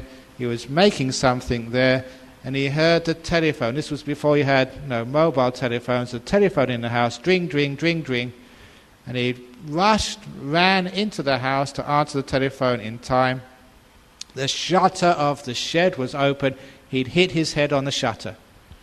And he must have hit it very hard in just the right place, and that knock wiped out his memory. And he remembered all of this under hypnosis, perfect recall, and it all made sense. And then they gave him the post-hypnotic suggestion: when you come out of hypnosis, you remember everything, including your past. And when he woke up, he still couldn't remember anything. But you could see what had happened. There was an injury to his brain, which meant in normal consciousness he couldn't remember the past. But under hypnosis, or when he died, when his mind became separated from his brain, he would be able to remember everything. So if you have a mental illness, don't worry, it is impermanent, it does change. At death you are free. And given the qualities, so some of the qualities, symptoms of a good Buddhist practice and schizoid personality disorder appear to be similar. E.g., in unable to something or sustain close permanent relationships. Now that's not good Buddhist practice, just hold close personal relationships, like being a schizoid person. In other words, you remain cool and calm under all circumstances, or you're not minimally reactive. This something social behavior, solitude. So how does one know whether one is practicing good Buddhism or is suffering from SPD? That's, what's SPD? I think it's schizoid personality disorder. Consult a psychologist or a Buddhist monk or both. So schizoid personality disorder, where you're unable to hold or sustain close permanent relationships, you remain cool and calm under all circumstances, you're non-reactive. Are you a schizoid or are you enlightened? Now the point is that as a Buddhist practice, it's different from the schizoid personality disorder, because you are able to build and sustain not permanent relationships, but long-term relationships. As I have built long-term relationships with you. The point is you're willing to let them go. You can hold those relationships, but as soon as they're gone, they're gone. This is the difference here. This is a simile of my teacher. See this cup here? It's got a crack in it. Can you see the crack in the front? It's microscopic, so you can't see it. But it's there. One day I'll drop this cup, or someone else will, or they'll kick it, and that crack will open up. It will shatter, it will break. This cup is impermanent. Because it's fragile, because it's got a crack in it, the potential to break, that is why I must care for this. If this was unbreakable, made of some plastic, I could drop it, kick it, I would not need to care for it. Because it's going to break one day, that's why I care. And that's how Buddhists look at relationships. You've got a husband, a wife, a friend, a brother, sister, son or daughter. A Buddhist knows they're fragile. And it doesn't mean you don't form a relationship with that person. You form a relationship with that person in the knowledge that it's not going to last. And because it's not going to last, that's why you care so much. A schizoid personality disorder, they wouldn't even form a close relationship with it. They wouldn't be able to. The Buddhist does, knowing it's going to break. So when it does break, we had a wonderful time together, cup, bye-bye, I'll now see another cup. So you can sustain close relationships, but not permanent, long-term relationships. And your emotions are not all abandoned. As a Buddhist, you let go of the negative emotions, greed, hatred and delusion, fear, guilt. Those are the things you let go of, which maybe a schizoid might let go of. But the positive emotions you cultivate, things like metta, karuna, mudita, upekkha, things like compassion and kindness and peace, which is an emotion, love, inspiration. These are things as Buddhists we develop. These are the positive emotions. Joy and laughter we develop. So these are the positive emotions. We let go of the negative ones. That also distinguishes sort of a schizoid personality disorder from a Buddhist. Yeah, they get rid of some emotions, but they have the positive ones. So they're not minimally reactive. If you tell me a joke, I laugh. If I get inspired, I cry. If I have a deep meditation, I'm just jumping up and down.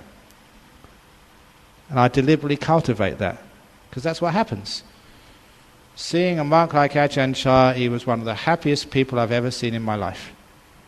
He would react, but only positively, never ever negatively.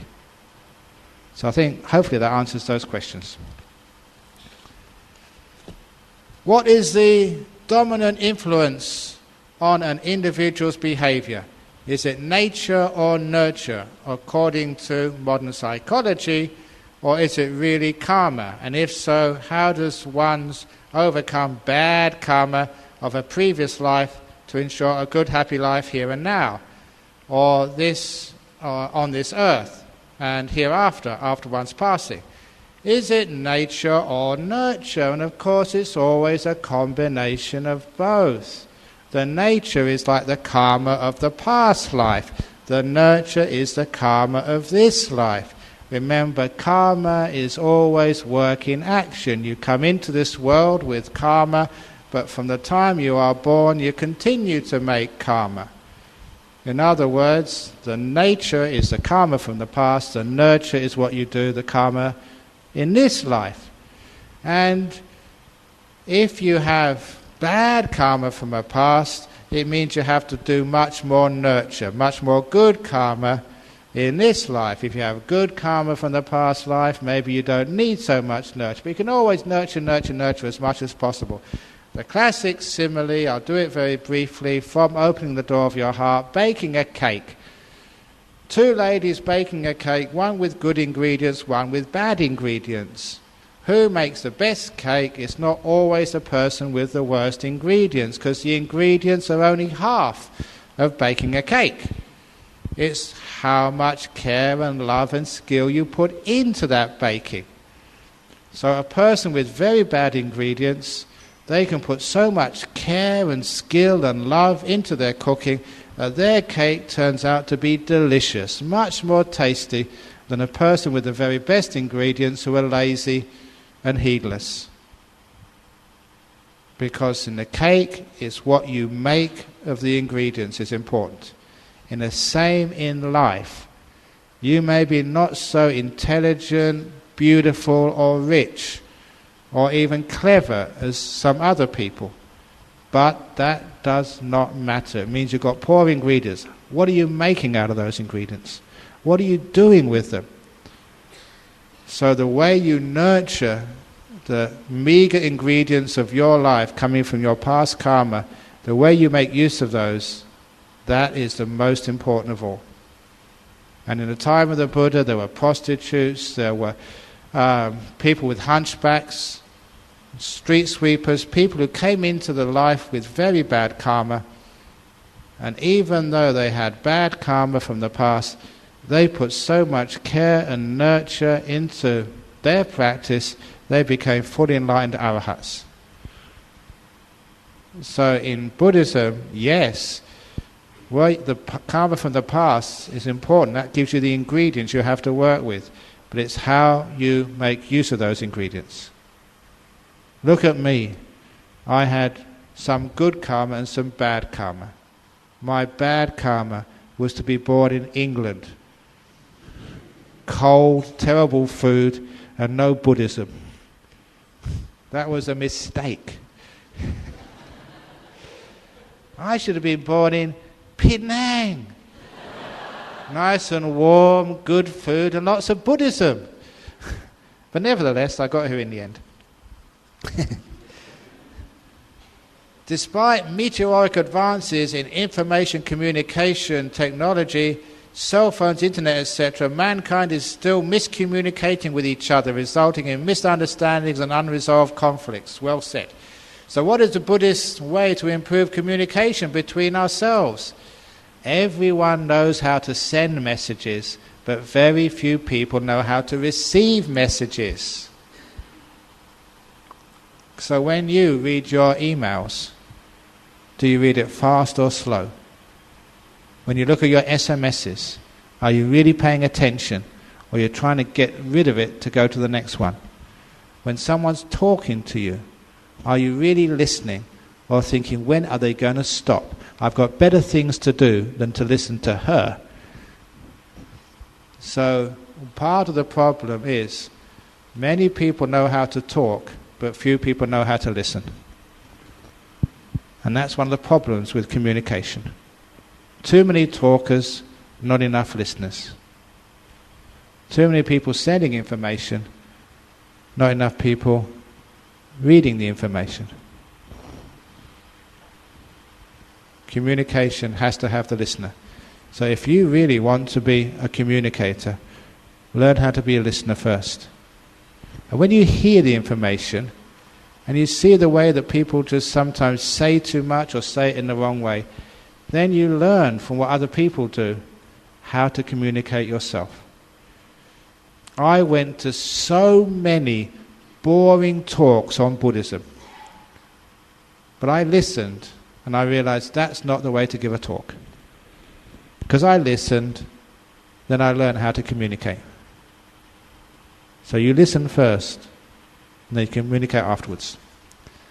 What is the Buddhist view on formal punishment by the state governments, in particular capital punishment, which is so controversial? Basically, as a Buddhist, we usually don't agree with capital punishment. Number one, it's been proven centuries ago not to be a deterrent. Look, even in Malaysia, there's capital punishment for drug trafficking. Is that the case? Does that mean that no drugs come into this country?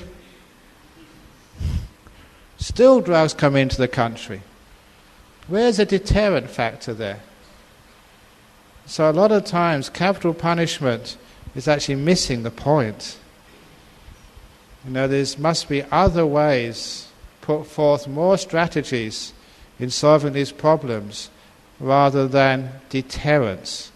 Fear of punishment only means that people are more clever not to get caught. When I was in school, every time I was punished for misbehaving, all I learned from that was to make sure I don't get caught next time. Speed cameras, do they have those in Malaysia? Does that stop people speeding? No, you all find out where they're located. So you can slow down before they catch you and then speed up afterwards.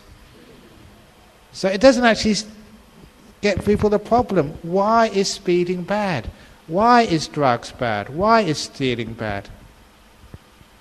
So really the solution to such problems is, again, convincing people of why we need those rules to begin with. So once people are convinced why, then we don't need the punishments anymore. And if people break those rules, instead of punishing them, it's like an education to teach those people, look, that's a very stupid thing you've done. My job is to make sure you learn so you never do that again. And once you learn never to do that again, off you go. Education, therapy. Just like if you get a disease, if you have a heart attack, are you punished for that? Do you have to spend time in jail for having a heart attack? Why not? It's your fault. You haven't been exercising, eating the wrong foods, stressing out. Your fault. And you're costing the Malaysian government a lot of money by having a heart attack, clogging up the hospital systems. You're a bad citizen of this country. You should have avoided it. But of course, we don't punish heart attacks. We treat them. Make sure the damage to the body is settled, healed, and also before you leave the hospital, you're told how to have a much healthier lifestyle. That's what happens. So this is what we should do, the same with what we call crime. Make sure that you learn, make sure you don't do that again, with strategies so you live a much more virtuous lifestyle, and that's all we need to do. So once you've got your operation and your heart is healed and you're told to have a healthier lifestyle, out you go, live a nice life. The criminal justice system throughout the world has been shown not to work for a long, long time. You put people into jail, you still need bigger jails every year. That costs each one of you huge amounts of money. And the jails just become universities for criminals. You come out and you're even a more skillful criminal afterwards. And that's not just Malaysia, that's every country in the world. I think how many people are in jail in the United States? I think it's 2 million people. 2 million in prison. That's almost a whole country worth. And that's gross. What a waste of life. So there has to be another way. And there is another way. Dear Ajahn, if striving is the act of will, the controller, then why the Buddha gave advice to us was strive on diligently or else you will regret. Kindly clarify. He didn't say strive on diligently, he said appamadena sampadeta, which is that word in Pali. People have had many translations of that. Appamadena means don't be heedless. And sampadeta means just establish that lack of heedfulness.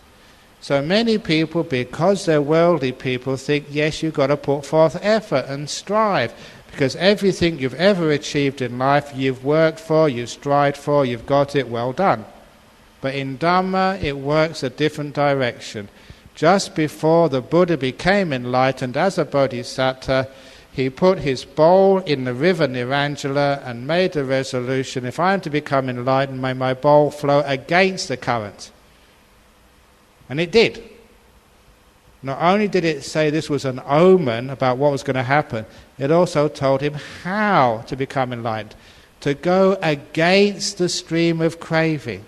To go in the opposite direction, where in this world we strive, we work hard to build monasteries, like I have done, to run Buddhist societies, to organize this retreat. Yes, you strive.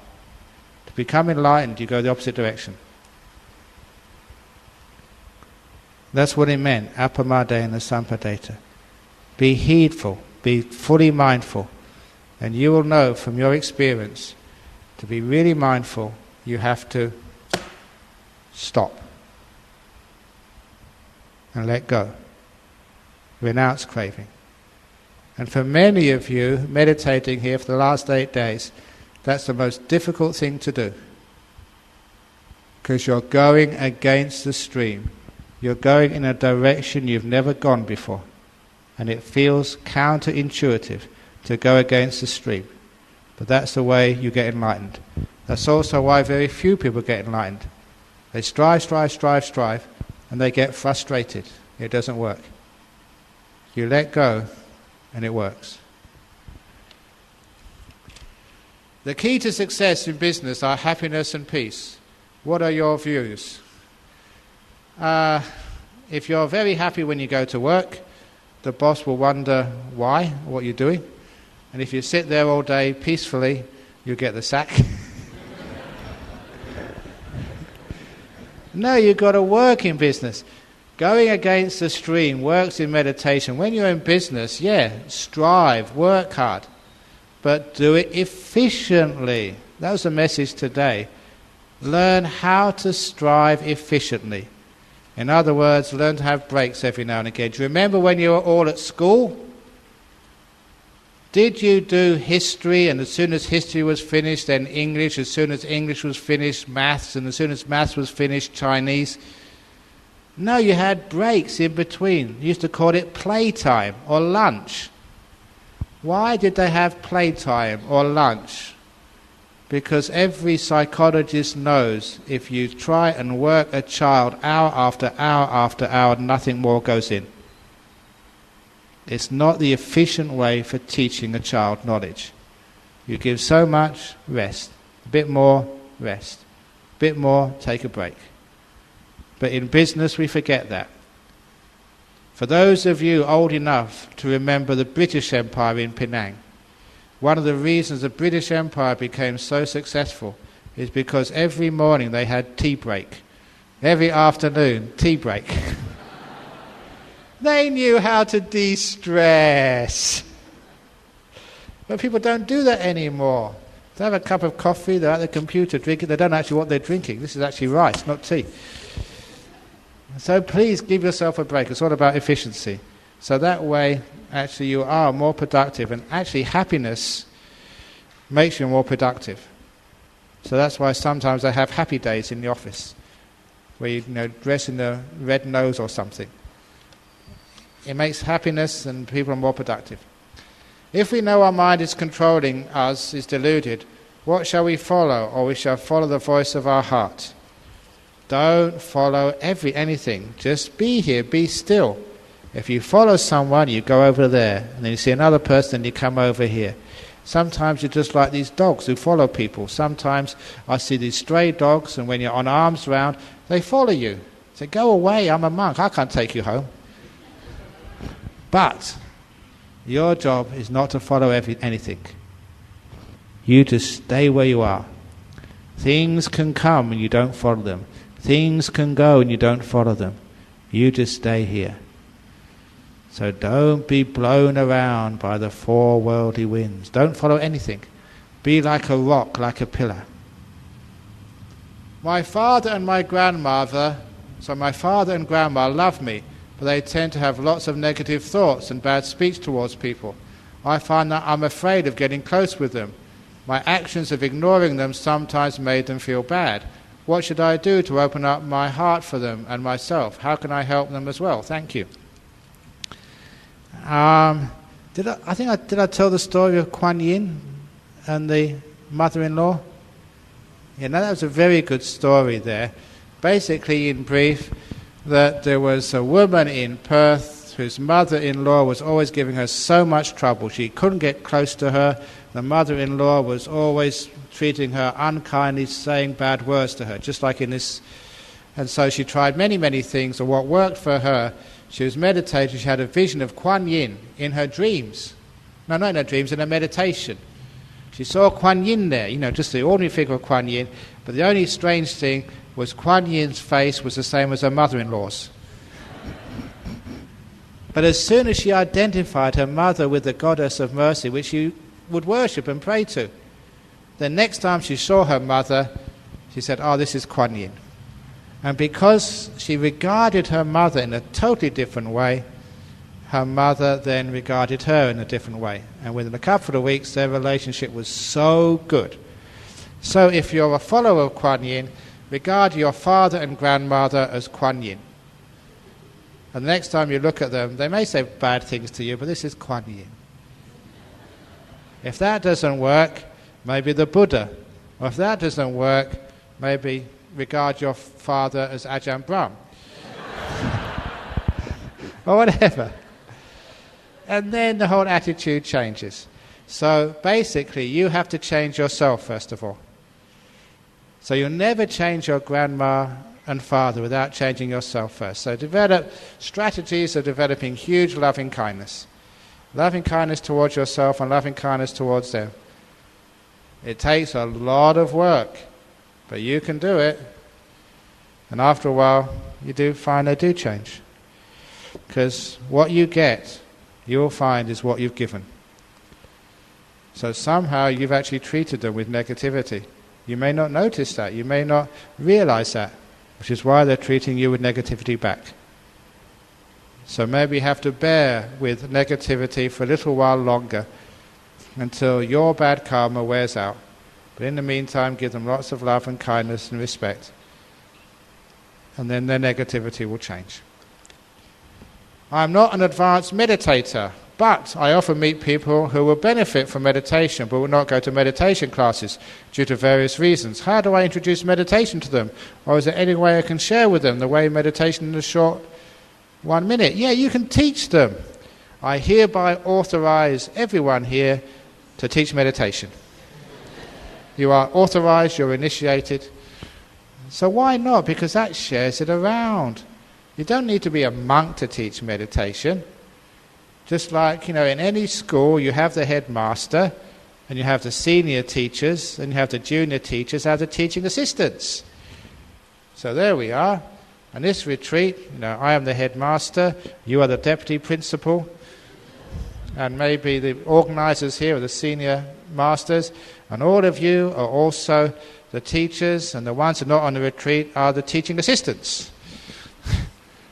So please share what you know about meditation. Even when I was a school teacher, I knew meditation, but only just in brief. But when it came, remember like at your school you have school assemblies? As a new teacher, I had to teach the school assembly for 1 week, 5 days. And the headmaster said, do whatever you want. If you're a Buddhist, do something Buddhist. So I had 650 children, this is in a high school, from 11-year-olds to 18-year-olds. They're all sitting down like this. I went on the stage and said, right, we're going to do some meditation. Cross your legs, straighten your back, close your eyes, and count your breaths. And I had 650 kids going absolutely quiet. And for 5 minutes they all meditated. And when they finished, I said, you can come out of meditation. This is true. They burst into spontaneous applause. They all started clapping. And the headmaster and other teachers, they were so shocked. They said they'd never seen, ever, such quietness in the school. And then one of them said, what would you have done if one of those 650 children hadn't cooperated, if they started laughing? And the sweat came out, because I never thought that would happen. If I'd have thought that would have happened, I'm sure it would have happened. Because I had this stupid overconfidence, because I believed everyone would cooperate, they did. Later on, when I was a monk, I was visiting, there was a monastery not far from that school, and this guy came up to me and he said, do you remember me? I said, of course I don't. And he said, I was one of those kids. He said, that changed my whole life. He was now actually the religious education teacher in that school.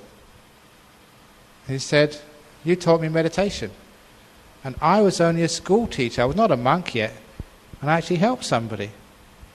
So, don't wait until you're fully enlightened or got jhanas, or you're a monk or a nun. Now you can teach, you can help, why not? Many of my students in Perth teach meditation. Okay, there's still some more to go. Backlog again for Malaysia. Never mind, we'll try it together tomorrow. One more night tomorrow, and so tomorrow I will really, really try hard to finish all the questions. But now it's 10 o'clock and it's time for everyone to go back home. I hope you enjoyed the talk tonight, and hopefully it will improve the economy of Malaysia, making Penang the powerhouse of the economic revival of the state of West Malaysia. Okay, so here we go. Sharing of merits. Idame nyati nang hotu sukhita hontu yatayo. Idame nyati nang hotu sukhita hontu yatayo. Idame nyati nang hotu sukhita hontu yatayo. Sadhu, sadhu, sadhu. Very good. So tomorrow night, same time, same place, the last talk of this session on Tales of a Forest Monk. I don't know what's going to happen, but anyway, I'm sure I can find some nice, interesting stories. Some snake stories, some ghost stories, enlightenment stories, all interesting tales of a forest monk coming tomorrow in a temple near you.